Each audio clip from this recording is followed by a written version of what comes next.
Hello guys, welcome back to Acme English classes. Okay, so स्वागत है आप लोगों का एक्मे इंग्लिश क्लासेस में।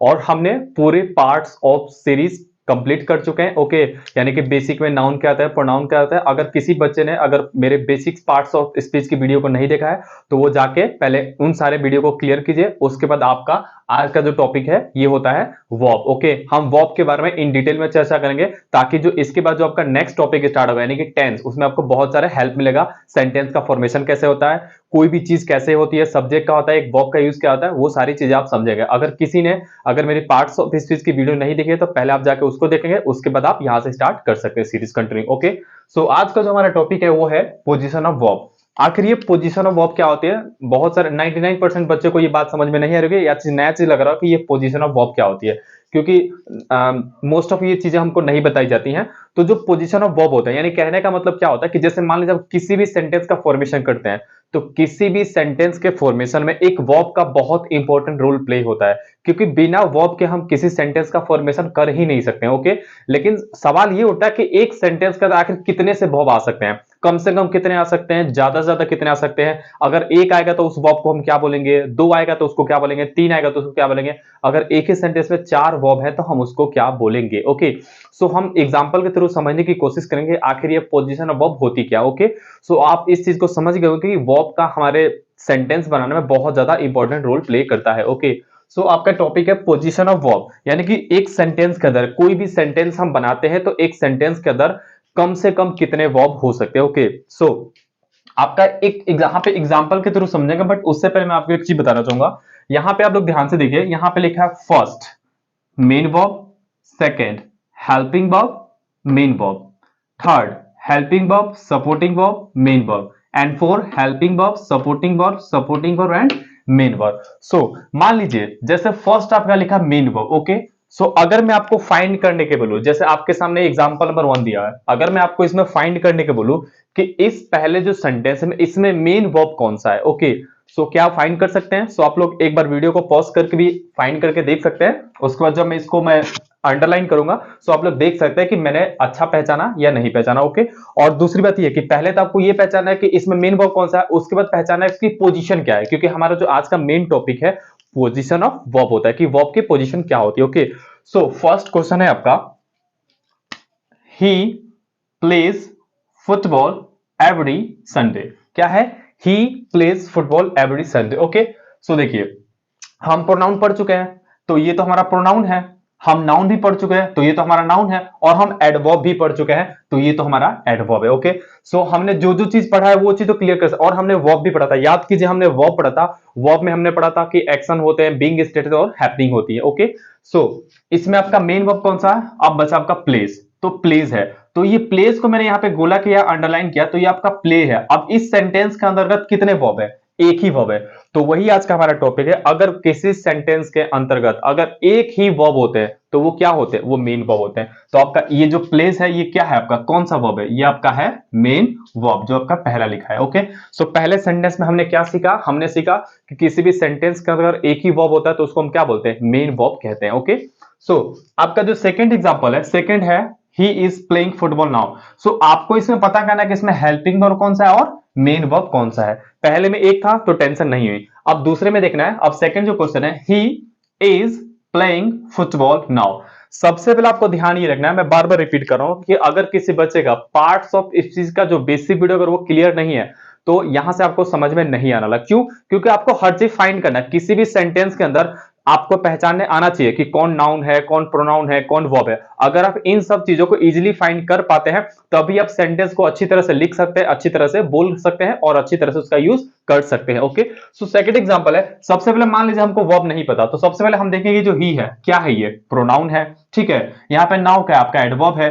प्लेइंग क्या है? आपका नाउन है। ओके, ओके, अब हम आते हैं, यहां पे आपको दो वर्ब है, वन एंड टू, यानी कि इसमें दो वर्ब है। अब समस्या ये होती है कि जब पहले सेंटेंस में एक वर्ब था तो हमको डिफिकल्टीज नहीं हुआ, हमने क्लियर पता कर लिया कि ये जो है ये मेन वर्ब। ओके, लेकिन दूसरे में दो वर्ब आ गए, तो ध्यान ये रखना है कि जो पहला वर्ब है तो ये आपका होगा हेल्पिंग वर्ब, और जो दूसरा वाला ये आपका क्या होगा? Main verb. देखिए ये ठीक उसी तरह से, सपोज कीजिए, इसको हम एक बेसिक भाषा में समझने की कोशिश करते हैं। बेसिक कैसे? सपोज कीजिए, मान लीजिए हम में से कोई बच्चा होगा, मान लीजिए घर पे कोई अकेला है, ठीक है, कोई भी घर पे अकेला और वो क्लास ले रहा है। सपोज कीजिए आपके मतलब कोई बाहर से आता है, ओके। सो कहने का मतलब क्या है कि जब आपके घर में पूरे पेरेंट्स होते हैं, जब आपकी पूरी फैमिली होती है, मम्मी पापा दादा दादी सब कोई होता है, ठीक है।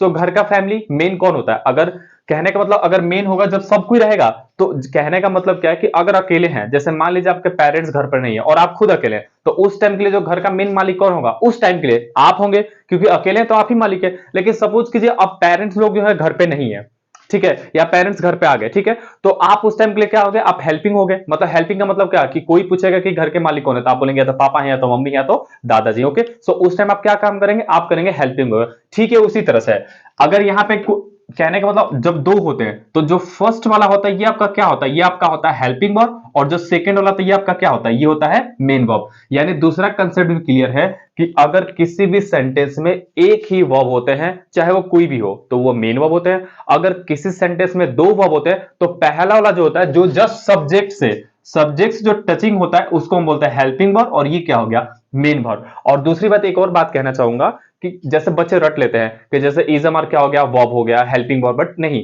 सेंटेंस को या किसी भी वर्ड को जितना ज्यादा आप समझेंगे उतना बेहतरीन आप उसका यूज कर पाएंगे। अगर आपको लगता है रट के, जैसे मैंने रट लिया कि यहाँ पे इज क्या है, ये हेल्पिंग वर्ब, नहीं, इज हमेशा हेल्पिंग वर्ब नहीं होगा। हम आगे के एग्जांपल में समझने की कोशिश करेंगे कि ऐसा नहीं कि मैंने इज बोल दिया हेल्पिंग वर्ब में तो कहीं भी हेल्पिंग नहीं, कंडीशन अप्लाई है। अगर किसी भी सेंटेंस में एक वर्ब तो मेन वर्ब, चाहे वो इज हो या कुछ और हो, ओके। अगर दो आते हैं तो एक हेल्पिंग और दूसरा क्या होगा आपका? Main verb, okay. So third example में हमको पता करना है, इसमें तीन आ गया। पहले में मेन वर्ब था, दूसरे में हेल्पिंग वर्ब और मेन वर्ब, तीसरे में आपका है helping supporting verb and main verb, okay. So अब इसमें पता करना है आपको, ठीक है। तो ये जैसे आपको पता है कि ये क्या है? सब्जेक्ट है, ओके। अब देखिए जस्ट सब्जेक्ट के बाद जो होता है एक वर्ब पहले अंडरलाइन करते हैं, दूसरा एंड तीसरा, यानी कि 1 2 3। सो क्लियर ये बात हो गया कि हमने पहले में क्या देखा? अगर किसी भी सेंटेंस के अंतर्गत एक वर्ब तो मेन वर्ब, अगर दो वर्ब तो पहला हेल्पिंग दूसरा मेन। अब यहां पे क्या तीन है, तो पहला वाला क्या होगा? फर्स्ट वाला हमेशा क्या होगा? हेल्पिंग वर्ब, और लास्ट वाला हमेशा क्या होगा? Main verb. अब ये बीच में क्या आ गया? ये हो गया सपोर्टिंग वर्ब, यानी कि ये सपोर्ट करने के लिए आया, ये मेन वर्ब नहीं है। कहने का मतलब साफ है कि अगर एक हो तो मेन वर्ब, अगर किसी भी सेंटेंस में दो हो तो पहला हेल्पिंग दूसरा मेन, अगर तीन आ गए तो एक बात ध्यान रख लीजिएगा, हेल्पिंग वर्ब हमेशा किसी भी सेंटेंस में एक ही रहेगा, ठीक है। मेन वर्ब भी किसी भी सेंटेंस में एक ही रहेगा, लेकिन सपोर्टिंग वर्ब एक भी हो सकता है और दो भी हो सकता है, ओके। सो इसमें तीन है, तो आपका ये वाला हो गया आपका हेल्पिंग वर्ब, और ये आपका हो गया मेन वर्ब, ओके। अब नेक्स्ट एग्जांपल नंबर 4 के थ्रू, ओके। सो 4 में आपको देखना है, इसमें इसमें आपको चार वर्ब है, ओके। सो जब चार वर्ब होता है तो आपका इसमें हेल्पिंग वर्ब भी हो सकता है, सपोर्टिंग वर्ब या और मेन वर्ब भी हो सकता है, ओके। सो अब एग्जांपल देखते हैं, okay. He will have been playing football from next Monday, okay. So जो सब्जेक्ट से टच होकर रहता है वो तो आपका हो गया हेल्पिंग वर्ब, ओके। और जो लास्ट वाला होता है वो आपका होता है मेन वर्ब, और जो दोनों आपके बचे बीच वाले ये आपके होते हैं सपोर्ट करने के लिए आते हैं, तो ये आपका क्या हो गया? सपोर्टिंग वर्ब हो गया, ओके। सो इस तरह से हमने समझने की कोशिश की। इससे दो क्वेश्चन का आपको जवाब मिल सकता है कि किसी भी सेंटेंस में कम से कम कितने वर्ब हो सकते हैं? एक।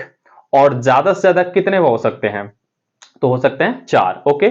और अगर दूसरा क्वेश्चन समझे, किसी भी सेंटेंस में कितने हेल्पिंग वर्ब हो सकते हैं? एक। और किसी सेंटेंस में कितने मेन वर्ब हो सकते हैं?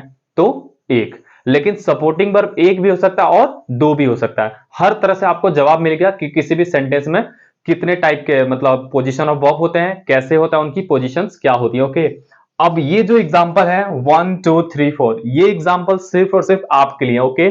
सो आप क्या करेंगे, पहले वीडियो को आप लोग पॉज करेंगे, पॉज करने के बाद आप लोग इसको अपना सॉल्व करेंगे, और 100% इसको अंडरलाइन करके या फिर कॉपी पे जो भी आप लोग नोट्स बना रहे हैं उस पर नोट्स करके नोट डाउन करके आप उसको अंडरलाइन करके आप कमेंट बॉक्स में बता सकते हैं, या फिर जब मैं इसको अंडरलाइन कर दूंगा तो आप खुद इसको मिला सकते हैं। और जो भी काम करना है विद ऑनेस्टी के साथ करना है, क्योंकि आप ऑनेस्टी के साथ नहीं करेंगे तो मैं तो आपको देखने नहीं आ रहा हूं, लेकिन अगर आप ऑनेस्टली इसको नहीं करेंगे तो दिक्कत आपको होगी। अगर आप ऑनेस्टली करेंगे तो आप लाइफ में जरूर आगे जाएंगे, और इंग्लिश बहुत अच्छी तरह समझ में आएगा, चाहे लिखना हो चाहे बोलना हो। क्योंकि सबसे बड़ी दिक्कत ये होती है कि हम कोई भी सेंटेंस पढ़ते हैं तो हमको सेंटेंस में पता नहीं होता कि सेंटेंस में चल क्या रहा है, क्योंकि हम रट के चलते नहीं, रटना नहीं है, हर एक चीज आपको क्लियर होना चाहिए। इसीलिए मैं हर चीज पे एक क्लास की वीडियो बनाता हूं। जैसे मैंने नाउन का पूरा आपको बेसिक बताया, प्रोनाउन का बताया, क्यों ये सब बताया मैंने, क्योंकि जब भी कोई सेंटेंस बनाता है तो मैंने शुरू शुरू स्टार्टिंग जो मेरी पहली क्लास है उसमें आपको एक बात मैंने बताई थी कि किसी भी सेंटेंस के अंदर जो इंपॉर्टेंट चीज होती है वो होता है पहचानना कि सब्जेक्ट का क्या यूज है, प्रोनाउन का क्या यूज है, वर्ब का क्या यूज है, कंजक्शन का क्या यूज है। क्योंकि जब तक आपको ये सब चीजें नहीं आएंगी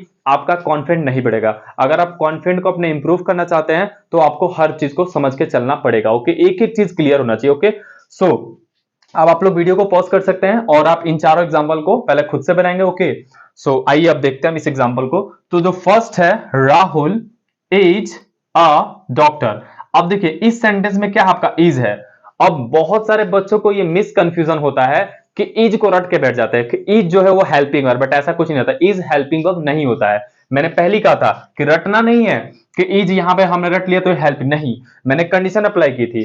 कंडीशन ये अप्लाई किया था कि अगर किसी भी सेंटेंस में एक वर्ब हो, भले वो इज ही क्यों ना हो, तो वो आपका क्या होगा, वो आपका मेन वर्ब होगा। सो आइंदा आप लोग कभी इसको हेल्पिंग वर्ब नहीं समझेंगे, क्योंकि बहुत सारे बच्चों के कंफ्यूजन होती है, उनको रटा दिया जाता है कि इज एम आर कहीं भी दिखे वो क्या आपका हेल्पिंग वर्ब, बट ऐसा कुछ नहीं है। ओके, डिपेंड करता है कि सेंटेंस में कितने वर्ब है। Okay, next example, Rahul is going to hospital. Okay, अब देखिए यहां पे आपके दो वर्ब है। ओके, दो वर्ब है और हर चीज क्लियर होना चाहिए। आपका राहुल क्या है, Rahul is a naming word, हमने नाउन में पढ़ चुके थे, ये आपका नाउन हो गया। यहाँ पे हॉस्पिटल क्या हो गया आपका, ये किसी प्लेस का, किसी जगह का नाम है, तो ये भी आपका नाउन हो गया। तो बचे क्या, ये बचे। यहाँ पे टू आपका क्या होगा, प्रेपोजिशन हो गया। अगर ऐसे आप पढ़ेंगे तो एक सेंटेंस के अंदर हर चीज आपका कंसेप्ट क्लियर अगर आप कॉन्फिडेंस आते हुए आसमान पे होगा, क्योंकि हर चीज आपको पता है कि ये नाउन है, ये वर्ब है, ये वर्ब है, ये प्रेपोजिशन और ये नाउन है। ओके, सो आपका इसमें क्या हो गया, जब दो हैं तो पहला क्या हो गया, हेल्पिंग वर्ब, और दूसरा आपका क्या हो गया, आपका हो गया मेन वर्ब। और देखिए यही बात ये प्रूफ होगी ना, जब ये इज अकेले था, सिंगल था, तो ये मेन वर्ब बना था,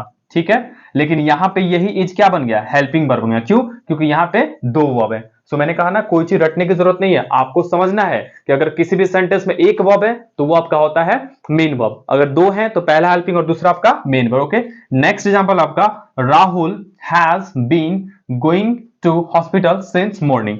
सो ये आपका हो गया सब्जेक्ट, 1 2 3। तो इसमें कितने वर्ब है आपके, तीन है। तो पहला वाला जो सब्जेक्ट से टचेज होता है वो आपका क्या होता है, वो आपका होता है हेल्पिंग वर्ब, और लास्ट वाला आपका क्या होता है, वो आपका होता है मेन वर्ब, और जो बीच वाला बचता है वो आपका क्या होता है, supporting verb. One more last example, Rahul will have been going to hospital from next Monday. इसमें आपके चार हैं, तो जब चार होता है तो फर्स्ट वाला बच्चे क्या होता है, वो आता है आपका हेल्पिंग वर्ब, और जो लास्ट वाला होता है वो आपका होता है मेन वर्ब, और जो बच्चे बीच वाले ये होते हैं आपके सपोर्टिंग वर्ब और सपोर्टिंग वर्ब। मुझे लगता है ये टॉपिक आपके लिए यूनिक होगा, नया होगा, और आपने इसमें बहुत चीज सीखा होगा। सीखने का मतलब ये है कि जब भी आप कोई सेंटेंस पढ़ते हैं तो आपका हर चीज कंसेप्ट क्लियर होना चाहिए। सेंटेंस का, वर्ब का, नाउन का, हर किसी का प्लेस पता होना चाहिए, और किसी भी सेंटेंस में आपको सबसे बड़ी चीज है कि पहचानने आना चाहिए कि किसी भी सेंटेंस में कौन नाउन है, कौन प्रोनाउन है, कौन वर्ब है। अगर ये सब चीजें आप पहचान जाते हैं तो आपको हिंदी निकालने की भी जरूरत नहीं पड़ेगी, और आप इंग्लिश को बहुत अच्छी तरह समझ सकते हैं और बोल सकते हैं। क्या ऐसा कोई खासियत थोड़ी है कि हम बोलते हैं कि फॉरेन वाले इतनी अच्छी इंग्लिश कैसे बोल लेते हैं, क्योंकि वो हिंदी से नहीं पढ़ते हैं, वो चीजों को समझते हैं कि कौन वर्ब है, कौन नाउन है, कौन एडजेक्टिव है, इसका यूज क्या है। जैसे नाउन है तो वो सब्जेक्ट बन सकता है, ठीक है, प्रोनाउन है तो नाउन की जगह पे आ सकता है, वर्ब है तो वो एक्शन कर सकता है, बीइंग और स्टेट हो सकता है, किसी की अवस्था बता सकता है, ठीक है। एडजेक्टिव है तो किसी की विशेषता बता सकता है, नाउन और प्रोनाउन की।